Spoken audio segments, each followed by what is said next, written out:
2011 में बुध International circuit के अंदर जो पहला F1 इवेंट होस्ट किया गया था, वहां इन सीटों पर 95,000 लोग बैठे थे।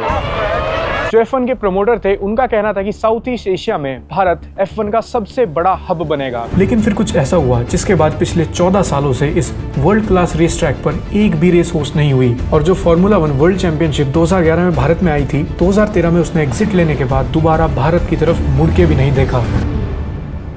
F1 दुनिया की सबसे बड़ी मोटर स्पोर्ट सीरीज में से एक है और इसकी पहली वर्ल्ड चैंपियनशिप 1950 में यूके के सिल्वरस्टोन सर्किट में हुई थी, जिसे टोटल 2 लाख लोगों ने अटेंड किया था। उस समय इस चैंपियनशिप में 9 देशों के 21 ड्राइवर्स ने पार्टिसिपेट किया था। इस चैंपियनशिप के बाद ये इवेंट मेन स्ट्रीम हो गया और आज F1 को होस्ट करने का मतलब है ऑर्गेनाइजर के लिए ढेर सारा प्रॉफिट और उसके साथ एक local economy boom. F1 events local economy के लिए एक बहुत बड़ी डील साबित होने लगी। कंट्रीज इन F1 इवेंट्स को होस्ट करने के लिए आपस में बैटल करती हैं और इसके इंफ्रास्ट्रक्चर पर बिलियंस ऑफ डॉलर्स खर्च होते हैं। 2009 में अबू धाबी ने $40 बिलियन स्पेंड किए थे सिर्फ F1 के इंफ्रास्ट्रक्चर को बनाने में। उन्होंने F1 इवेंट को होस्ट करने के लिए एक आर्टिफिशियल आइलैंड क्रिएट किया और इस इवेंट को 50,000 लोगों ने अटेंड किया था, which was a sold out number. और रिसेंटली 2023 में मायामी ने F1 को होस्ट किया था। इस इवेंट को 2,70,000 लोगों ने अटेंड किया, जिससे कि लोकल इकोनॉमी में 450 मिलियन का रेवेन्यू जनरेट हुआ था। और उसी के ऊपर ये एक कंट्री को वर्ल्ड लेवल पे ग्लोबल स्पोर्ट्स हब की तरह प्रेजेंट करता है और इंडिया के पास भी एक गोल्डन अपॉर्चुनिटी थी। साउथ ईस्ट एशिया में इकलौता भारत F1 का एक हब बनने जा रहा था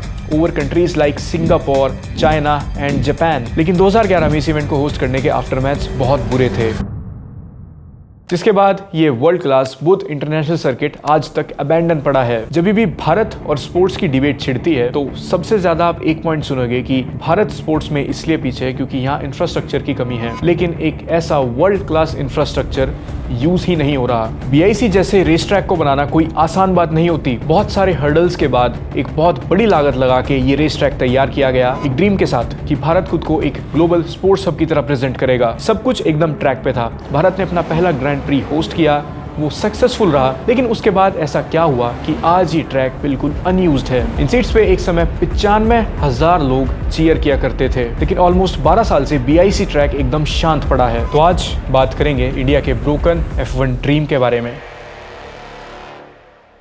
F1 की ग्लोबल रेपुटेशन अच्छी थी और वो वेस्ट में बहुत सक्सेसफुल था, तो यही देखते हुए इंडिया में F1 को होस्ट करने का जो डिस्कशन था वो 1997 से स्टार्ट हो गया। स्टार्टिंग में लग रहा था कि F1 को सबसे पहले कोलकाता में होस्ट किया जाएगा। फिर 2003 में आंध्र प्रदेश की एंट्री हुई और आंध्र प्रदेश के CM चंद्रपाल नायडू ने कहा कि वहां पर एक ट्रैक बनेगा, जिसके लिए 1500 एकड़ की लैंड को रिजर्व किया गया और प्लान था कि हैदराबाद में 2007 के अंदर इंडिया अपना फर्स्ट F1 इवेंट होस्ट करेगा। फिर ये कन्वर्सेशन शिफ्ट हो गई मुंबई पर, जब महाराष्ट्र के उस समय के चीफ मिनिस्टर सुशील कुमार शिंदे ने कहा कि F1 रिप्रेजेंटेटिव्स और उनकी सरकार के बीच में कन्वर्सेशन चल रही है कि वो F1 इवेंट को होस्ट करेंगे, जिसके लिए नवी मुंबई पुणे एक्सप्रेस हाईवे को पॉसिबल वेन्यूज की तरह प्रेजेंट किया जा रहा था। और उस समय महाराष्ट्र के प्रिंसिपल सेक्रेटरी ने तो मीडिया को यह स्टेटमेंट भी दे दिया था कि उन्होंने F1 को कहा है कि वो अपनी रिक्वायरमेंट्स की एक पूरी रिपोर्ट भेज दें। दूसरी साइड आंध्र प्रदेश की सरकार ने महाराष्ट्र गवर्नमेंट के इस स्टेटमेंट को इररेलेवेंट और बकवास बोलते हुए कहा कि F1 चीफ के साथ आंध्र प्रदेश गवर्नमेंट की नेगोशिएशंस फाइनल स्टेज में है and it is a done deal. खुद F1 प्रमोटर बर्नी एकुस्टन ने कहा था कि मुंबई या फिर हैदराबाद में से ही कोई एक सिटी होगी जो F1 इवेंट को होस्ट करेगी, लेकिन एंड में सारे प्लान्स फेल हो गए। हैदराबाद के अंदर जहां 1500 एकड़ की लैंड में ट्रैक डेवलपमेंट चल रहा था, वहां गवर्नमेंट ने बाद में IT पार्क बना दिया और मुंबई के साथ चले नेगोशिएशंस भी बंद हो गई। बट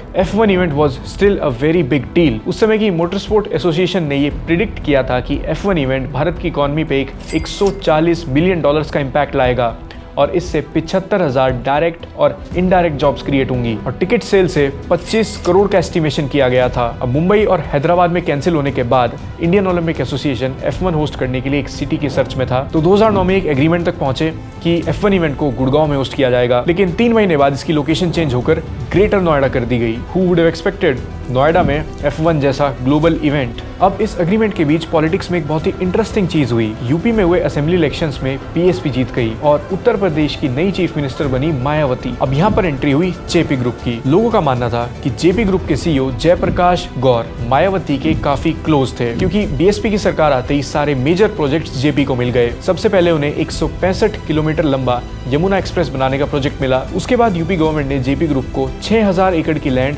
90 साल की लीज पर दे दी, जहां स्पोर्ट्स कॉम्प्लेक्स, हाउसेज और एयरपोर्ट बनाने का प्लान था। इस प्रोजेक्ट के बारे में इनिशियल प्लानिंग तब हुई थी जब राजनाथ सिंह यूपी के सीएम थे। मायावती के सीएम बनते ही इन प्रोजेक्ट्स की बिड जेपी ने जीत ली, लेकिन उसके बाद मायावती ने रिजाइन कर दिया और उनके रेजिग्नेशन के बाद मुलायम सिंह सीएम बने और उन्होंने एक इन्वेस्टिगेशन बैठा दी। उन्होंने एक कमीशन सेटअप किया जो इस कॉन्ट्रैक्ट को इन्वेस्टिगेट करेगा और जेपी ग्रुप ने फाइट बैक करने के लिए इस कमीशन की वैलिडिटी को क्वेश्चन करते हुए हाई कोर्ट में एक पिटीशन फाइल कर दी, जिसके बाद इस कमीशन पर हाई कोर्ट ने जजमेंट आने तक रोक लगा दी। उत्तर प्रदेश में टसल चल रहा था, तभी 2007 में फुल मेजॉरिटी के साथ बीएसपी की सरकार आ गई और मायावती फिर से यूपी की सीएम बन गई और यहीं से जेपी के अच्छे दिन शुरू हो गए। मायावती ने चीफ मिनिस्टर बनते ही जेपी को सभी कॉन्ट्रैक्ट पे क्लियरेंसेस दे दिए, जिसमें यमुना एक्सप्रेसवे प्रोजेक्ट तो था ही, इसके साथ एक 1000 किलोमीटर लंबा गंगा एक्सप्रेस बनाने का कॉन्ट्रैक्ट भी अवार्ड किया गया। उस समय यूपी की पॉलिटिक्स इस टॉपिक को लेकर पूरे हीट पर थी। जो अपोजिशन पार्टी थी समाजवादी पार्टी, वो लगातार ये एक्यूजेशंस लगा रहे थे कि मायावती की सरकार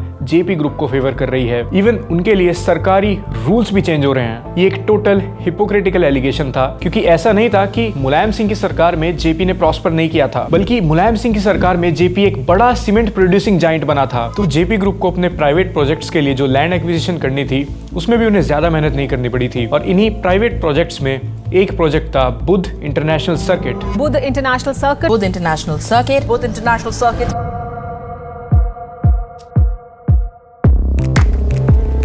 What it does though in the second or third part of this lap, Ted, you can see the Red Bull pits of October 2011 to be the day that India would join the international racing fraternity by hosting its first ever Indian Grand Prix.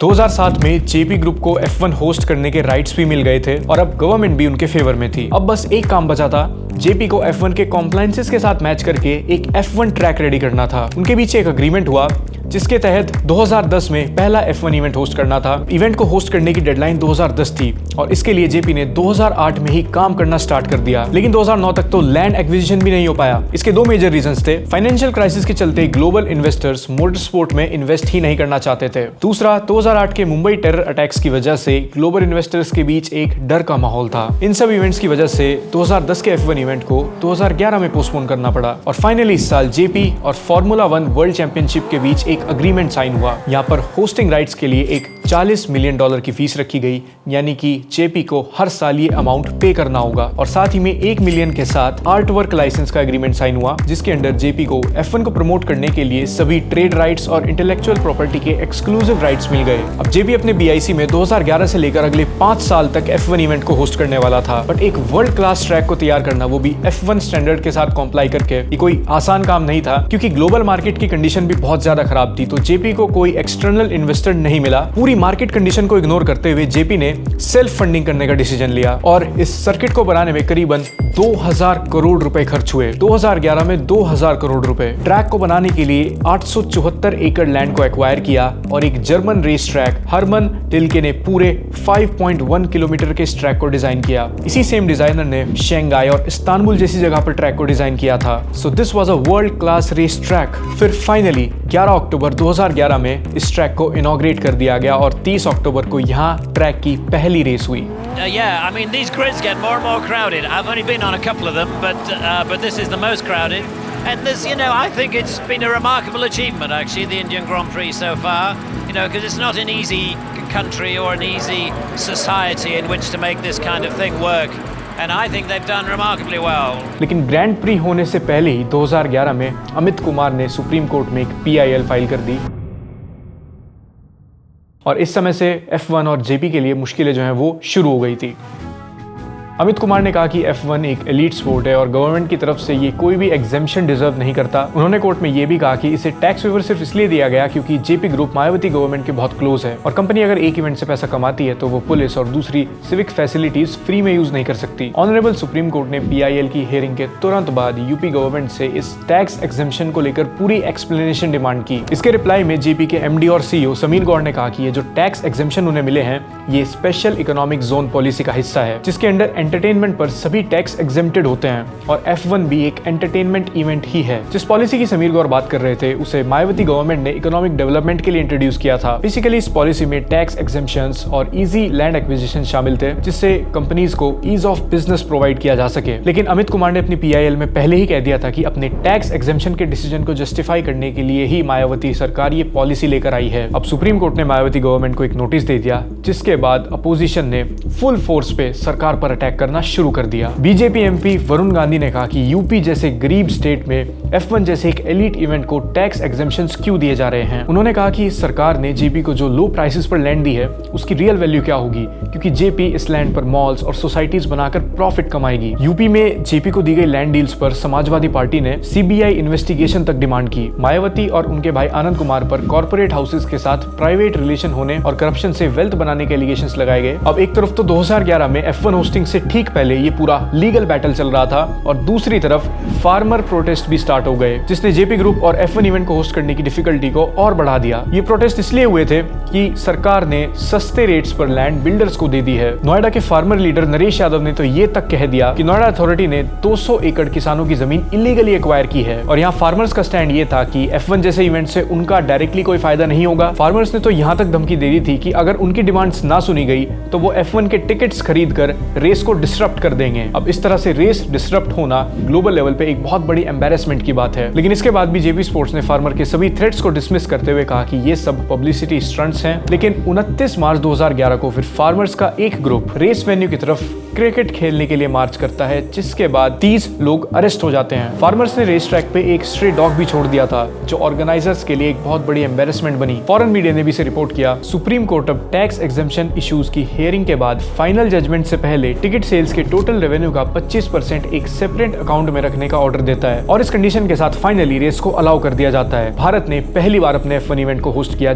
2011 के addition में 95,000 लोगों ने tickets purchase किए और grand stand के लिए tickets के prices 35,000 थे और अपर टियर के लिए 30,000। इट इज अनबिलीवेबल कि 2011 में भी हमारे देश के अंदर लोग इस रेस को देखने के लिए इतने हाई प्राइसेस पे करने के लिए तैयार थे। तो आप समझ सकते हो कि लोगों में किस तरीके का क्रेज रहा होगा। और जेपी ने 2011 ग्रैंड प्री के लिए ये जो टिकट सेल किए थे उसे तब की चीफ मिनिस्टर मायावती ने टैक्स फ्री कर दिया था, यानी कि फूड, बेवरेजेस और टिकट सेल्स के ऊपर ऑर्गेनाइजिंग अथॉरिटी जेपी को कोई भी टैक्स नहीं देना था, जिससे कि वो टिकट प्राइसेस लो रख के ज्यादा से ज्यादा क्राउड को अट्रैक्ट कर सकें। 2011 का F1 इवेंट एक बहुत बड़ी सक्सेस था और अगली रेस 2012 में होनी थी। लेकिन F1 के लिए यूपी की डर्टी पॉलिटिक्स और पॉलिटिकल इंस्टेबिलिटी एक बहुत बड़ा हर्डल था, क्योंकि 2011 यूपी की रूलिंग पार्टी के लिए बहुत ही खराब साल रहा था। उस साल उन पे बहुत सारे एलिगेशंस लगे। 2011 में तो बीजेपी ने उस समय की इंडियन प्रेसिडेंट प्रतिभा पाटिल को एक लेटर भी लिखा कि 2010 में फार्मर्स से इंडस्ट्रियल डेवलपमेंट के लिए लैंड एक्वायर की गई थी, जहां मार्केट रेट 15,000 स्क्वायर मीटर था। वहां फार्मर्स को सिर्फ 880 पर स्क्वायर मीटर का कंपनसेशन दिया। ईयर 2010-11 में ये लैंड बड़े लोगों को गिफ्ट कर दी गई। बीजेपी के अकॉर्डिंग ये स्कैम टोटल 2.54 करोड़ का था। इसके बाद 2012 यूपी इलेक्शंस हुए और उसके रिजल्ट्स बहुत शॉकिंग थे। मायावती की सरकार 80 सीट्स तक लिमिटेड रह गई और समाजवादी पार्टी ने 224 सीट के साथ एक फुल मेजॉरिटी गवर्नमेंट फॉर्म कर ली। समाजवादी पार्टी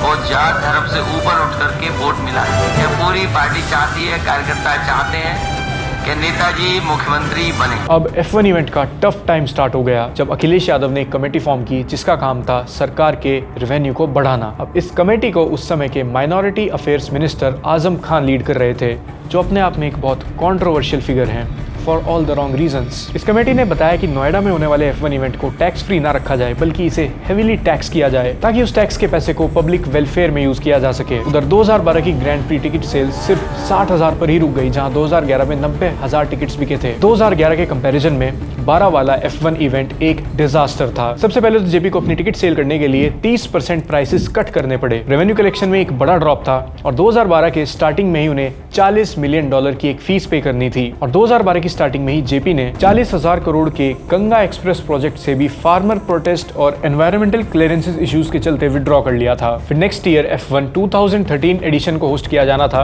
और इस साल हालत और ज्यादा खराब हो गई। फाइनली सरकार ने सभी टैक्स एग्जेम्पशंस को वापस ले लिया और साथ ही में अब स्टेट गवर्नमेंट ने सुप्रीम कोर्ट को यह बताया कि जेपी ग्रुप ने 2011 में सुप्रीम कोर्ट के ऑर्डर्स के बाद 24 करोड़ 60 लाख एक सेपरेट अकाउंट में डिपॉजिट किए थे, ये कहकर कि 2011 में उनका रेवेन्यू 123 करोड़ था, जबकि सरकार ने कहा था कि उनका एक्चुअल रेवेन्यू 148 करोड़ था, जिस पर कंपनी को 37 करोड़ का टैक्स देना था। यूपी सरकार ने कोर्ट को बताया कि जेपी ग्रुप ने 2012 के रेवेन्यू का डेटा लोकल डिस्ट्रिक्ट एडमिनिस्ट्रेशन के साथ शेयर ही नहीं किया। अब एक तरफ टिकट्स पर टैक्सेशन की डिस्प्यूट चल रही थी और दूसरी तरफ एक और टैक्स फ्रंट भी खुल चुका था। वीडियो के स्टार्टिंग में हमने बताया था कि जेपी को हर साल 40 मिलियन और 1 मिलियन की फीस FOWC को पे करनी होगी। तो FOWC को ये जो फीस मिली, इंडियन अथॉरिटीज ने इस पर भी टैक्स की डिमांड शुरू कर दी। अब यहाँ जो 1 मिलियन की रॉयल्टी फीस FOWC को रिसीव हुई थी वो तो टैक्सेबल थी, लेकिन 40 मिलियन का ये अमाउंट ये ना तो बिजनेस इनकम था ना ये रॉयल्टी में क्लासिफाई हो रहा था, तो ये टैक्सेबल नहीं थी। अब इसे टैक्सेबल बनाने के लिए इस केस में एंट्री हुई AAR की, अथॉरिटी फॉर एडवांस रूलिंग। ये एक गवर्नमेंट बॉडी है जो टैक्स रिलेटेड इश्यूज पर क्लैरिटी देती है।